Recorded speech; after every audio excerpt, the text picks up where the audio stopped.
Some Warwick County neighbors are upset about dogs living next door. Tonight, we take you inside the cage to see what the real issue is.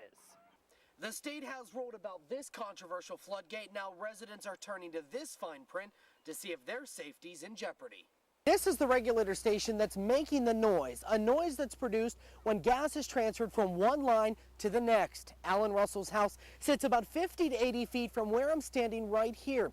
Come wintertime, when gas consumption is at its highest, that noise is too. But soon, Alan won't have to worry about that because the noise will be no more. It's got quite a noise when especially when they have high consumption on gas, and it makes a very loud, shrill noise. One that Alan Russell is tired of listening to. His home is just 80 feet from this metering station. This past winter, he measured the noise at over 80 decibels, a level that audiologists say over time could cause damage. For Alan, the noise is always around him because he works from his home. It's gotten worse and worse and worse, and I'm just, like I say, I just kind of trying to figure out the best way to have something like this taken care of. That's when Alan called 7 on your side. We called Vectren, alerting them to his concern. Immediately, a bunch of people showed up. Vectren says they needed to determine whose fault the problem was because Texas Gas Company and Vectren both have lines in this regulator station. So Texas Gas brings it into our system. We then take it through what's called a separator, and it's kind of like a filtration system. We take it through that separator and then put it back into the ground. That separator is what's causing all the noise. It took some time, but Vectren admits the problem is theirs, and they do plan to help their neighbor out. Now, our plan of action is to enclose that. The bottom line, enclosing that, maybe putting some insulation in there, will filter out the sound. And it seemed like that they started working on this project after I contacted you. The media has a lot of power, apparently. And as I said something about calling the Fox 7, they said all of a sudden it was like I got 3 phone calls. It's like immediately something was going to get done. And this is a work in progress. Vectren has already started putting plywood up around this to muffle the sound. They also say a permanent shed will be built around this in the next 2 weeks. Now, if you have a story you think I can help with, I want to hear from you. You can email me at our website at WTVW.com or email me at onyourside at WTVW.com, or you can always call the Fox 7 On Your Side hotline 24 hours a day, 424-7777, extension 700.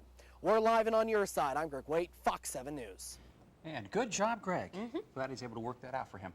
Randy, animal control officers have tried all day to contact the owners of those pit bulls without success to see that they're quarantined for at least 10 days. That's a thought that's not sitting well with residents on Broadmoor Avenue, all because some witnessed that vicious attack and they feel they're living next to potentially dangerous animals.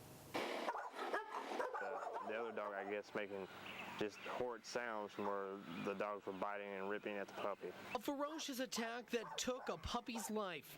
Sam Wilson and his family have lived next door for only a month and don't want to see their 3-year-old son be the next victim.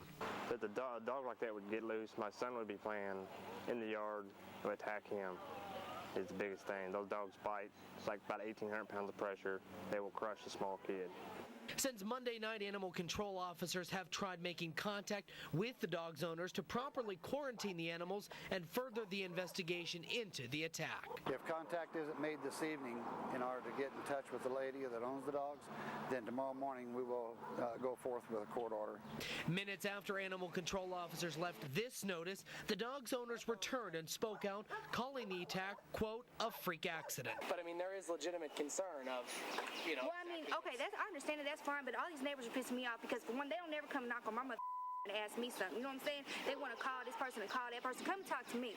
My dogs are not vicious. As for animal control, they say the dogs will be seized for further testing, removing them from this neighborhood, which relieves most of the people who live here. The people that live around the neighborhood is really, they're concerned about if they're out, the dogs get out. The one neighbor even said that she was trapped in her house, couldn't get out of her house because the dog was on her porch. wouldn't let her out of the house.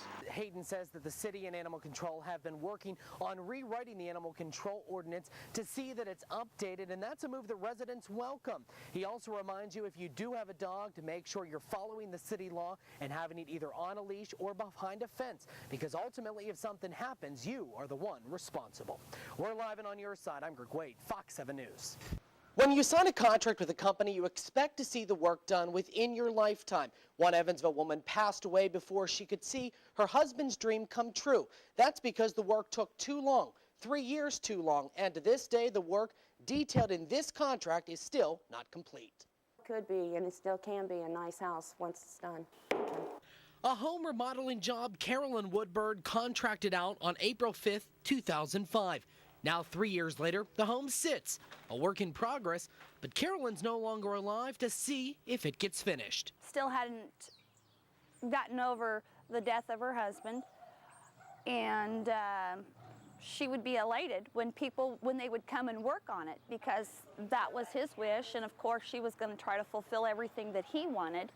Now Carolyn's daughters are continuing their mom's fight. They say the contractors did some work, but it was done very poorly. The cutting and everything is just crooked. I mean, there's no accuracy to the performance of the work at all. When we just open them, there's just no fancy. I mean, it's just, there's nothing there. Well, I had no idea. But Lori and Lisa are not alone. Meet Mary Taylor. She too was left high and dry by the same contractor after water leaked from the roof right into her home. She took AAA Roofing and Construction to court and won. I won my sum. I paid. I wanted to. Thank God I didn't give him cash. But I said, well, I already wrote out the whole check. I said, and he said he'd come back because that was a problem out there. A deal Mary made with Sam Gates, then owner of AAA Roofing. She says when he left that first day, she saw him maybe 3 more times, but never did he ever fix the problem he intended. He's ripped off a lot of people. I mean, that's why I don't care if I never get my money back. Just put him out of business. Signature on both ends, which you clearly have that. As for Lisa and Lori, they'll continue to fight to see their parents' dream completed. I think she'd be proud of what I'm doing. Hopefully can be completed and finished. And if not, and if he can't hold through with his promise, I really do not think he needs to be operating and hurting people the way he does. And he did hurt her with the promises he made. Now, our calls to Sam Gates were not returned, but I did speak with George Houston, the current owner of AAA Construction. He told me he could not comment and declined our on-camera interview. But he did say that the Woodbird contract would be complete within 3 weeks, which is the same promise Lisa and Lori continue to hear. They say they're not holding their breath, that it will be completed as mentioned. As for Mary, she won. She has picked up her check from legal aid on Friday and says it took 2 years, but she finally has the money that she was owed.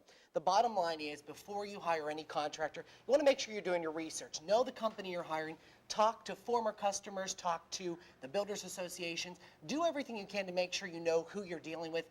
And the last thing to make sure, never give more than 1/3 of the total money due for a deposit. It's too bad you have to do so much legwork just to protect yourself from somebody who you should be able to trust because they're offering a service. Correct, and the Better Business Bureau is a great asset to help, really weed through who's good and who's not. All right, thanks, Greg, Greg. thank you.